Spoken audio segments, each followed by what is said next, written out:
Bueno, como ven, espero que vengan muchos congresos más. Gracias por la invitación a J Eventos desde Ecuador. Y bueno, aquí con mi representada Medicina del Laboratorio desde Perú, representando a mi país, un honor participar de este evento en este momento tan importante de avance contra la lucha del SARS-CoV-2. No tengo ningún conflicto de interés con el contenido de esta presentación, así es que el contenido está prácticamente relacionado a un tema de revisión académica, que inclusive ahorita está en una revista indexada para su posible publicación de una revisión que dice de anticuerpos neutralizantes. Para entender un poco el contexto del avance, este virus ha sido un virus que ha generado un impacto importante desde la comunidad científica para tratar de entender cómo se ha luchado con las herramientas que existen en este momento. Eso lo hemos visto desde un principio para tratar de entender un poco más el comportamiento del virus. Lo hemos visto para tratar de tener quizás más herramientas terapéuticas, más herramientas diagnósticas. Ya pues se ve un avance importante en relación al conocimiento cada vez más íntimo del virus. Entonces el virus, por esencia, va a tratar de entrar a la célula humana. Él ingresa y se une a la célula a través de sus proteínas spike. Con estos receptores AC2 de la célula humana ingresan a la célula. Sin embargo, si existieran algunos anticuerpos que se van a unir a esta proteína S, van a evitar que se una al receptor AC2, de tal manera que el virus va a quedarse prácticamente con la no capacidad de ingresar a las células. Estos anticuerpos que tienen la particularidad de unirse a la proteína spike son lo que conocemos como los anticuerpos neutralizantes, es decir, son anticuerpos funcionales, son anticuerpos que van a unirse, que van a tener una función, una capacidad de adherencia y van a evitar que se pueda unir este virus a los receptores AC2. Pero cuando hablamos de anticuerpos, tenemos que entender que hablamos solo del 50%, por decirlo así, de la respuesta inmunológica. Este correlato inmunológico, esta capacidad que tiene nuestro organismo de poder defenderse contra el virus, va a depender no solamente de la inmunidad humoral o de la producción de anticuerpos como estos neutralizantes, sino también de células humanas que van a generar una defensa en el organismo contra el virus, que sería el otro componente. La suma de la inmunidad humoral con la inmunidad celular permitirían, pues, en definitiva, evitar ya de manera incuestionable el deterioro del virus. Entonces, los linfocitos B que van a producir concentraciones de anticuerpos son los protagonistas en la parte de inmunidad humoral, pero las células citotóxicas que van a estar activadas y que ya conocen al virus, ya les han pasado la foto del virus, cuando él ingrese, todos van a orquestar para que de manera sincrónica destruyan al virus, los anticuerpos neutralizando las células y los fagocitos, ¿no? Tratando de atrapar al virus. Esta parte celular no la vemos con las pruebas diagnósticas, solamente podemos ver los anticuerpos. Y hoy en día, entonces, estas pruebas pues toman un protagonismo crucial para entender por qué se les está dando digamos, una visión o una utilidad para ver si es que las vacunas son efectivas o no.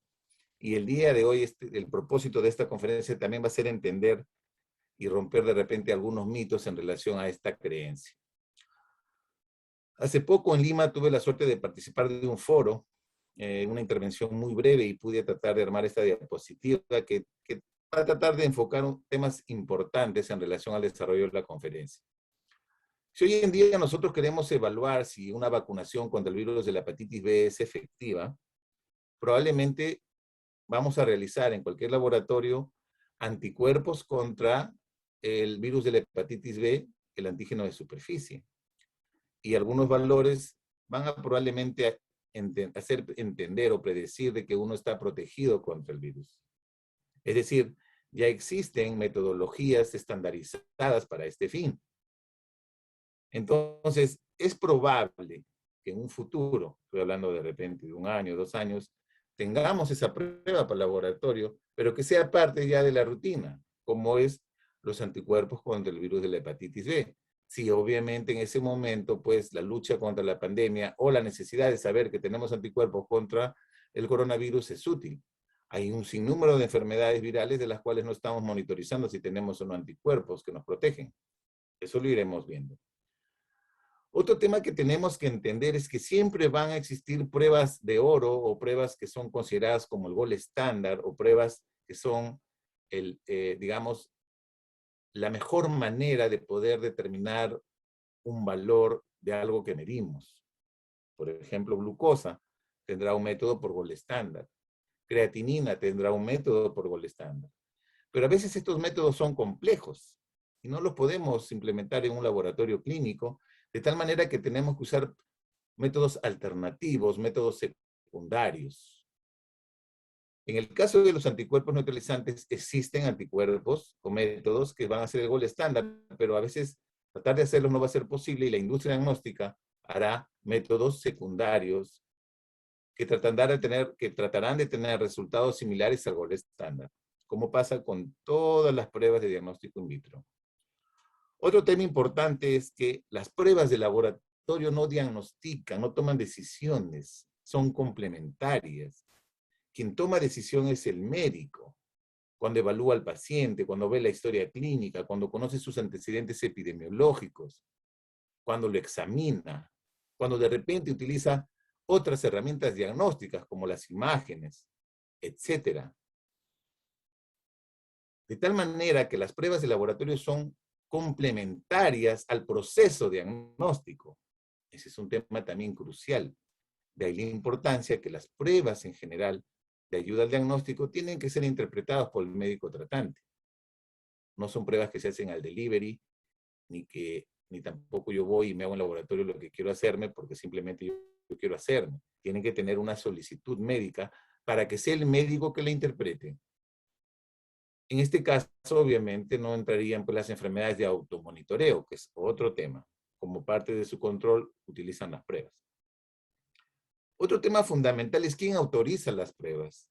En cada uno de sus países, Colombia, Ecuador, Chile, Perú, hay una entidad, una institución del Estado que autoriza qué vamos a usar aquí en el Perú, en este caso, qué se va a importar, cuáles son los requisitos, vamos a flexibilizar o no las normas. En el caso de Perú es el DIGEMIT. Y por último, hay un tema crucial que está relacionado a la armonización y estandarización analítica que tiene que ver con los materiales de referencia y los valores o las unidades que van a utilizar estos métodos para tratar de ir generando lo que en el mundo del laboratorio se conoce como armonización. ¿Qué son los anticuerpos neutralizantes? Bueno, los anticuerpos neutralizantes son anticuerpos maduros, es decir, ha pasado un tiempo para que tengan una capacidad en los cuales se caracterizan por tener una gran afinidad, una gran avidez. Es decir, son anticuerpos que no son inmaduros, que no tienen poca afinidad, que no tienen poca avidez.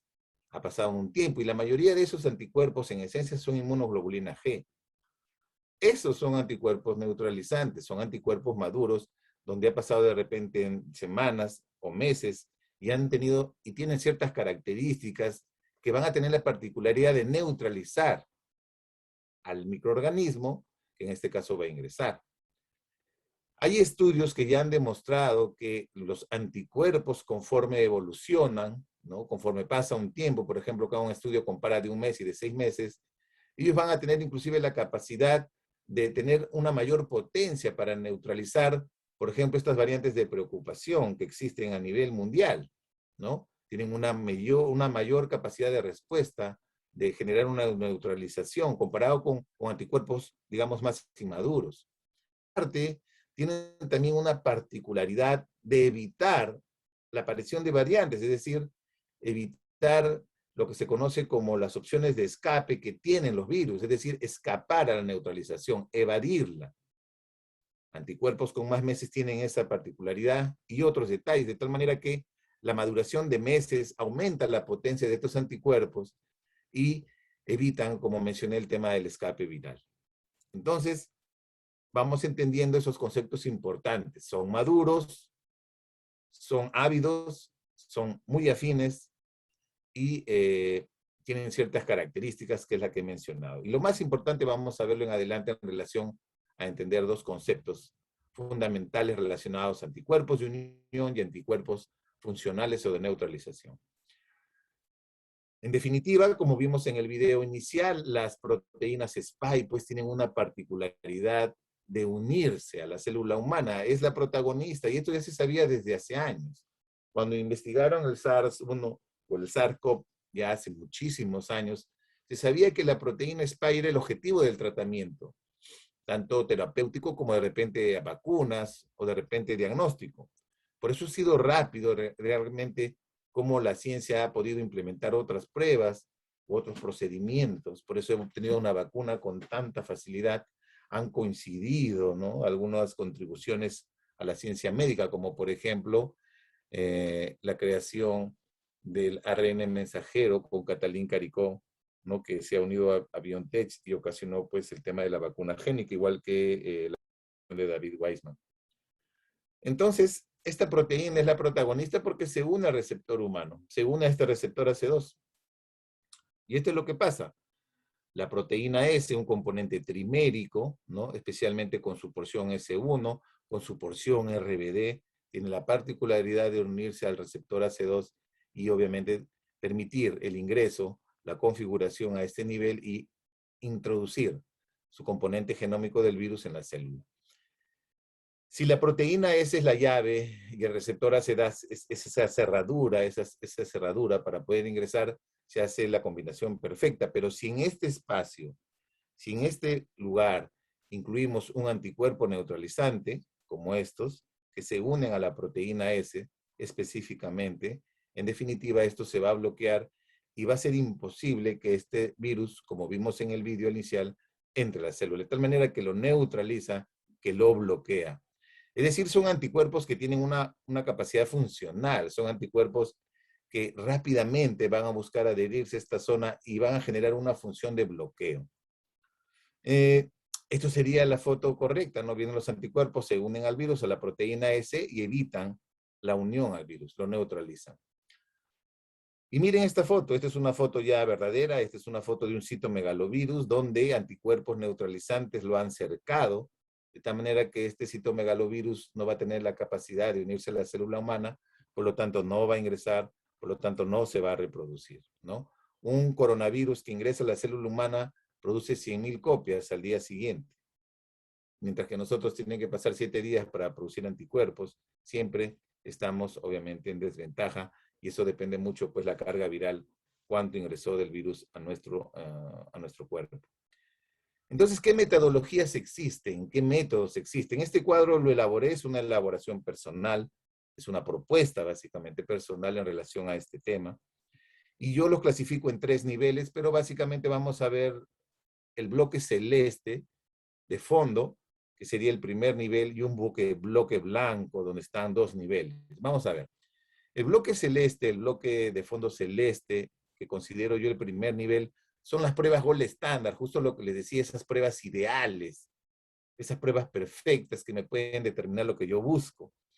Pero estas características, estas pruebas tienen una característica importante que necesita ser trabajado en laboratorios con un nivel de bioseguridad mayor porque estamos manipulando células vivas, tanto virus vivo como células vivas. Y necesitamos profesionales capacitados, profesionales competentes, no solamente para hacer el proceso, sino para interpretarlo. Tenemos la prueba del PRNT, tenemos el FRNT, tenemos la microneutralización. La idea es que esto pasa por un proceso determinado, al final vemos si es que hay o no un daño citopático en las células y se interpreta. En el otro bloque lo clasificamos en 2 niveles y he puesto en este segundo nivel a estas pruebas que se conocen con pseudovirus. A pesar que algunas de estas metodologías también tienen virus vivo, no tienen capacidad infecciosa porque solamente generan un primer ciclo, de tal manera que al final no pueden generar un incremento, una capacidad de transmisión. De tal manera que ahí se bloquearía. Por eso es que muchas de estas metodologías con pseudovirus se utilizan en laboratorios de bioseguridad nivel 2. Nivel 2, es decir, en laboratorios ya más comunes. Se utilizan virus alterados, pseudovirus, donde expresan en su superficie las proteínas spike, pero internamente son otros virus, puede ser lentivirus, retrovirus, etcétera. Y se leen también en máquinas, en luminómetros, la capacidad de fluorescencia que pueden emitir. Utilizan luciferasa, por ejemplo, de las luciérnagas, u otro tipo de generador de luminiscencia. Y por último, en el tercer nivel, encontramos pues todos los inmunoensayos que usamos en los laboratorios de manera tradicional, por las diferentes metodologías, de las cuales destacan quizás la quimioluminiscencia, electroquimio y la ELISA. Pero hay otras también, como el ELFA, el CMA, la inmunofluorescencia, que se están utilizando hoy en día para determinar estos anticuerpos. Pero ojo, estas características, estos métodos de inmunoensayo, algunos denominados inmunoensayos de alto rendimiento, tienen que cumplir con algunos requisitos mínimos para poder ser utilizados en la práctica diaria. Esto sería un laboratorio de bioseguridad nivel 3, obviamente es más riguroso. Como dije aquí, tienen que usar pues con mayor rigurosidad escafandras y otros dispositivos de nivel de bioseguridad 3. Utilizamos sustratos, ¿no? Hay células que expresan grandes cantidades de receptores AC2, como las células de mono verde o las células BER81, por ejemplo. Y lo que hacemos es mezclar el suero del paciente, donde asumimos que hay anticuerpos neutralizantes y suspensiones de virus vivo. Esto se hacen diluciones y se plaquean, como se placan en microbiología, se vierte y estas láminas, acá hay láminas celulares que expresan receptores AC2, de tal manera que al final si hay un crecimiento, no hay un crecimiento, permitirá un mayor daño citopático o un menor daño citopático. El punto de equilibrio para poder ver esto se conoce como TCID50. Es igual que el MIC, pero expresado en el tema viral. Entonces, si el virus ingresa, obviamente va a comenzar a infectar las células, produce un daño, como se ve aquí, por ejemplo, pero si no, van a dejar que las células permanezcan iguales, ¿no? Hemos bloqueado. Entonces eso se interpreta, se necesita, como dije, profesionales competentes. Ahora, en esta propuesta aparece un tema muy interesante porque a pesar que estas pruebas del FRNT o microneutralización o el FRNT son el gold estándar, digamos, el top, hay algunos métodos alternativos y aquí se considera el pseudovirus. Y aparece otro que se conoce como test de neutralización de virus sustituto subrogado, que toma cierto protagonismo porque es la única prueba que ha sido aprobada por la FDA para este fin, a pesar de ser un inmunensayo, porque es por ELISA. Pero toma algunas características y ya vamos a ver por qué. Entonces, estos inmunoensayos, digamos que han sido fabricados y se han visto estudios de correlación significativos con el gold estándar, podemos usar en laboratorio para ver, de repente, la correlación de estos anticuerpos con una probable neutralización mediante métodos idóneos como el gold estándar, pero que son determinados por inmunoensayos de alto rendimiento. Entonces aparece una pregunta, ¿y cuáles son las diferencias entre cuerpos de unión y anticuerpos neutralizantes? Vamos a ver esto. Desde el inicio de la pandemia se utilizaron pruebas directas, pruebas que directamente detectan la presencia del virus, ya sea para detectarlo en un proceso de infección aguda, como la detección por PCR, ya sea con el método tradicional, clásico, o de repente ahora con el LAN, que está de moda, o las antigénicas. Ambos me buscan el virus. También hay otros métodos que se están utilizando ahora para la vigilancia genómica, como el secuenciamiento, pero no para fines diagnósticos. Pero las otras pruebas son totalmente diferentes porque ya son indirectas y son posinfecciosas. Y aquí básicamente hablamos de los anticuerpos. Y se diferencian dos grandes componentes, anticuerpos de unión y anticuerpos neutralizantes. Cuando hablamos de unión, son anticuerpos que se van a unir, en definitiva, a algún componente del virus y se detectan por metodologías de inmunoensayo. No son funcionales porque no pueden, de repente, demostrar esa capacidad de funcionamiento. Sin embargo, los anticuerpos neutralizantes sí demostrarían esa capacidad. Y aquí destacan algunos métodos que probablemente determinarían la presencia de anticuerpos neutralizantes. Entonces, ¿hay diferencias? Vamos a ver. Quizá la respuesta se obtiene en esta clasificación muy americana, por cierto. Esta es una clasificación realizada por el CDC, que trabaja obviamente para la legislación americana. También está en muchos lugares del mundo. Y esta clasificación del CDC, quizás un poco impulsada por el FDA, ha hecho esta clasificación en relación a los anticuerpos contra el SARS-CoV-2. Y son de dos tipos: aquellos que son de unión y aquellos que son neutralizantes. Y los de unión son los clásicos de inmunoensayo que hemos hablado, todos, absolutamente todos.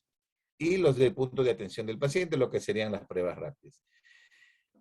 Y en esta que ellos ponen de anticuerpos neutralizantes destacan tres tipos. Miren, las clásicas, los virus de detección, las pruebas, los test de detección de virus, ¿no? De neutralización viral, mediante neutralización clásica, con un nivel de bioseguridad 3. Las de pseudovirus que hemos mencionado, que serían 2, y agregan la clasificación de pruebas competitivas de neutralización, donde está este único método aprobado por la FDA, por ejemplo, y ellos le dan esta categoría de anticuerpo neutralizante, a pesar que su método es ELISA, pero lo clasifican así quizás porque imita muy bien la respuesta in vivo de lo que pasa realmente con el virus. Este método, que ha sido considerado como test de neutralización viral sustituto, ha pasado por estudios ya de correlación. En un inicio las primeras publicaciones hablaban de un 85%, hoy en día ya sus estudios hablan de una correlación mayor al 94%, es decir, comparado contra el gold estándar, contra el PRNT. Igual se establecieron puntos de corte con poblaciones de pacientes que habían tenido el SARS-CoV-2 de manera convaleciente y determinaron puntos de corte de 30%, por ejemplo, de inhibición. Igual cuando ellos hicieron estudios de concordancia, por ejemplo, entre test, digamos, comerciales, ensayos serológicos, inmunoserológicos de alto rendimiento, veían que esta correlación entre esos métodos y el test de neutralización era mucho menor, miren, 30%, 47%, 46%. Entonces, ellos hablaban que esos métodos, donde probablemente son anticuerpos de unión y no funcionales, tenían una correlación modesta. De la misma forma, otro estudio trata de ver el seguimiento de estos anticuerpos, en teoría neutralizantes por inmunensayo, en relación al tiempo, y veían que los títulos se mantenían constantes, cosa que no es un comportamiento real, porque la titulación de los anticuerpos neutralizantes va decayendo en el tiempo. Es decir, como son anticuerpos de unión y no funcionales, se mantenía una constancia en relación a su producción de anticuerpos en relación al tiempo por diferentes métodos. Sin embargo, esos mismos sueros, cuando se comparaban con métodos de neutralización, definitivamente pues había una caída en relación al tiempo, ¿no? Acá se puede ver cómo va cayendo esa titulación conforme pasan los días y los meses y las semanas. Entonces, esa sería quizás la mayor diferencia de entender un poco ese tema de anticuerpos de unión y anticuerpos neutralizantes.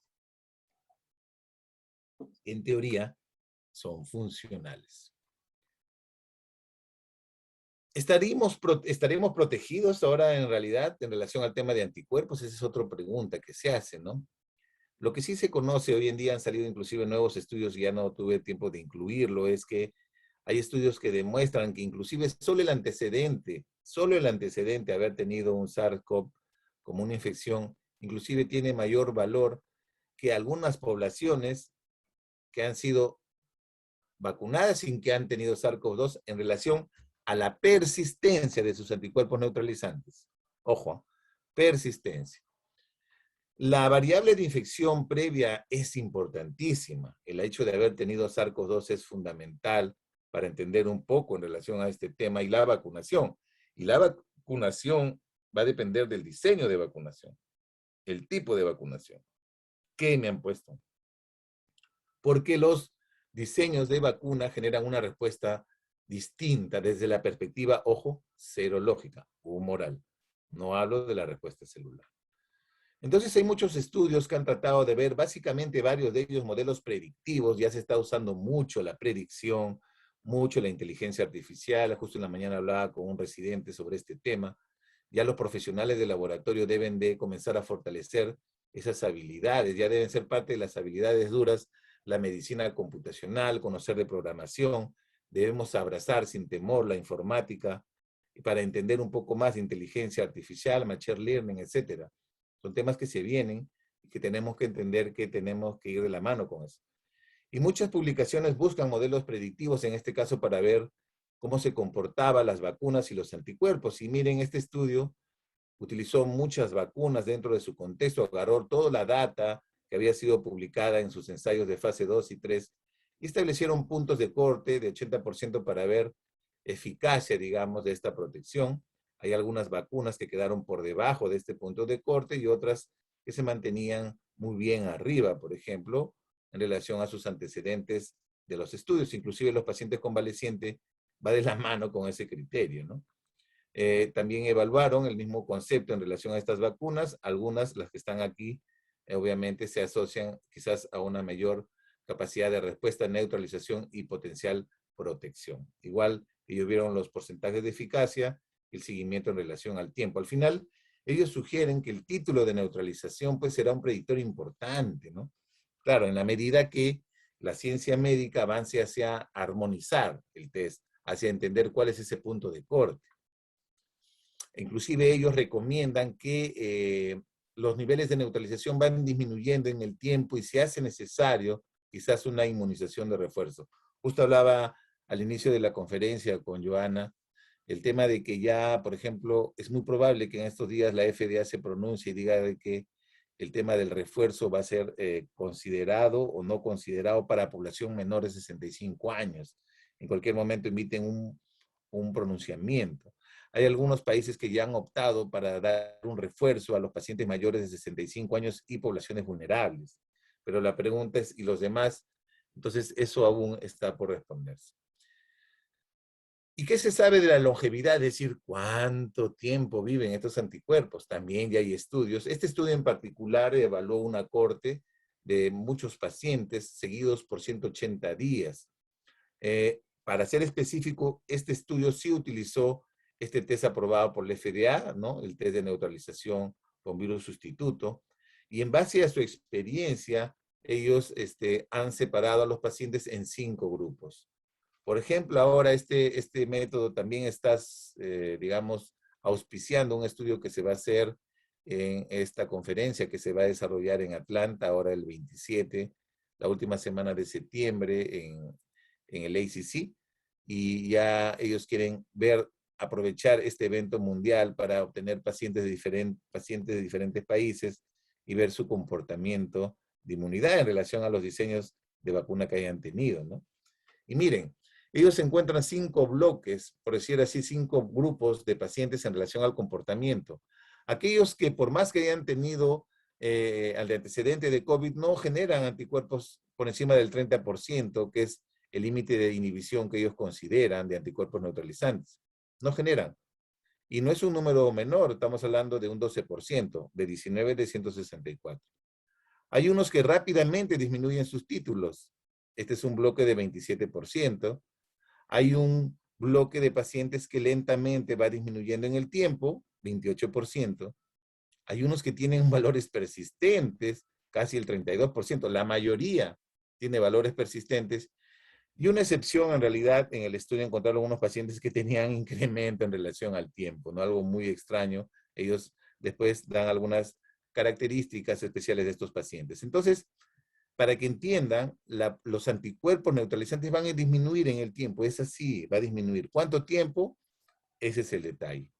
Entonces, en el estudio ellos hablaban de que es importante entender que la predicción de longevidad inmunitaria va a determinarse de manera individual, es decir, eh, individuo, en base a su antecedente de enfermedad y vacunación, uno pudiera probablemente entender un poco más este contexto. Ya se sabe, y esto se conoce, que inclusive pacientes que fueron vacunados con una sola dosis de vacunas génicas y el antecedente de haber tenido COVID, tenían mayores títulos de anticuerpos comparados con aquellos que no habían tenido COVID. Los de naranja son aquellos que eran seropositivos y que fueron vacunados con una dosis de vacuna génica. Hay otro estudio muy interesante que aborda 1,000 pacientes aproximadamente y hacen un seguimiento de anticuerpos neutralizantes, pero por pseudovirus. Hacen 4 cortes y lo siguen en el tiempo. Y ellos encuentran, por ejemplo, que 21% de estos pacientes no hacen neutralizantes. ¿Qué significa? Que hay que entender que a pesar de haber tenido SARS-CoV-2, hay un 20% de pacientes que no van a tener anticuerpos neutralizantes, ojo.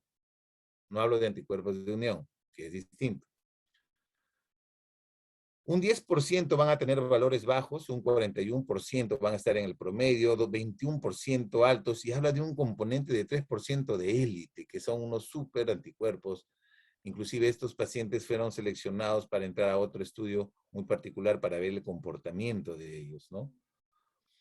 Y ellos comienzan a hacer una clasificación de aquellos pacientes que tenían una producción, digamos, baja o en promedio, comparado con aquellos altos, y veían que las pacientes jóvenes, los pacientes que eran asintomáticos o con pocos síntomas, y el sexo femenino estaba en este grupo, comparado con el otro extremo, que eran pacientes mayores, que tenían enfermedades o comorbilidades y eran del sexo masculino.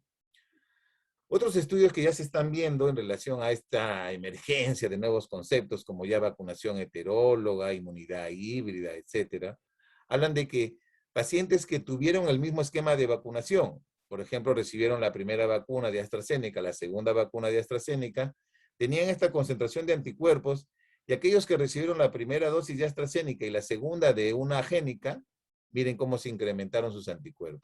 Es decir, una vacunación heteróloga generaba una mayor respuesta de anticuerpos. Y cuando le enfrentaba a las variantes, veían que las variantes tenían menos capacidad de neutralizar a aquellos que estaban en este grupo de vacunación heterólogo. Ya hay varios estudios, Convivac es uno de ellos en España que destaca, que justo trata de evaluar este tema de la vacunación heteróloga. Entonces, ¿cuál será el futuro de esto? Entendemos que tenemos pacientes que han tenido COVID severo, ¿no? Que han estado en UCI, que han estado bastante tiempo con una enfermedad grave. Tenemos pacientes que de repente han hecho síntomas moderados y no se han hospitalizado, o de repente, como esta paciente que está feliz porque no tuvo COVID. Y todos, en esencia, van a ser vacunados de una u otra forma. El diseño de la vacuna va a permitir que de repente tengan pues títulos altos o títulos bajos, no lo sabemos.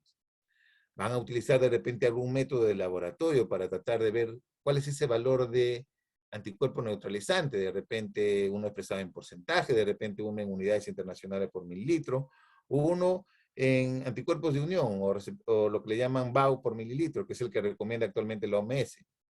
Puntos de corte mayor o menor a 33, mayor o menor a 0,8, negativo, positivo, etcétera. Si a eso le agregamos el diseño de la vacuna, virus inactivo, vectores virales, vacuna génica, obviamente que la concentración va a ser totalmente distinta en cada uno de ellos.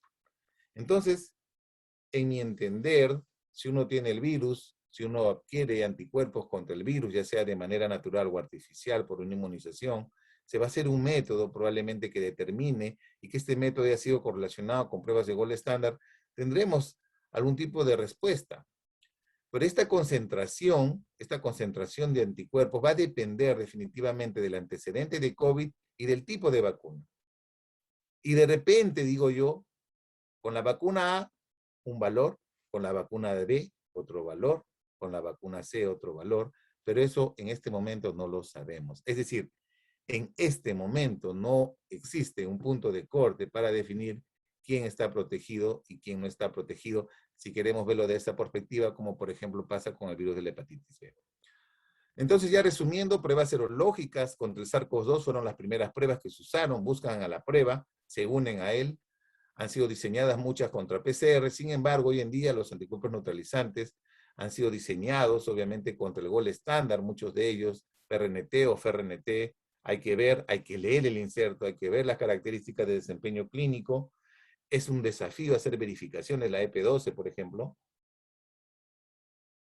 o EP6 para estas metodologías. Es un tema de cómo se organice su país y sus redes de salud para implementarlas. el mejor, el mejor virólogo evolutivo pecó con el SARS-CoV-2 en relación a su evolución. Ninguno le chuntó, fallaron todos. Al final el virus fue impredecible. Muchos decían que con el tiempo iba a ser menos infeccioso, pero no, no fue así. Hoy en día tenemos una variante Delta, probablemente ya apareció una variante Mu, etcétera, y hay factores como la inmunidad, el avance de la vacunación y las variantes que probablemente irán tomándole el pulso al avance de la pandemia en relación a este tema por el transcurso de meses y quizás años. Ya para terminar esta publicación del 18 de agosto del 2021, justo de la Asociación Americana de Química Clínica, ellos dicen lo siguiente: en este momento, incluso los ensayos semicuantitativos o cuantitativos contra la proteína S, que pudieran cuantificar la magnitud de la respuesta de anticuerpos a las vacunas, no deben usarse para determinar la eficacia de la vacuna.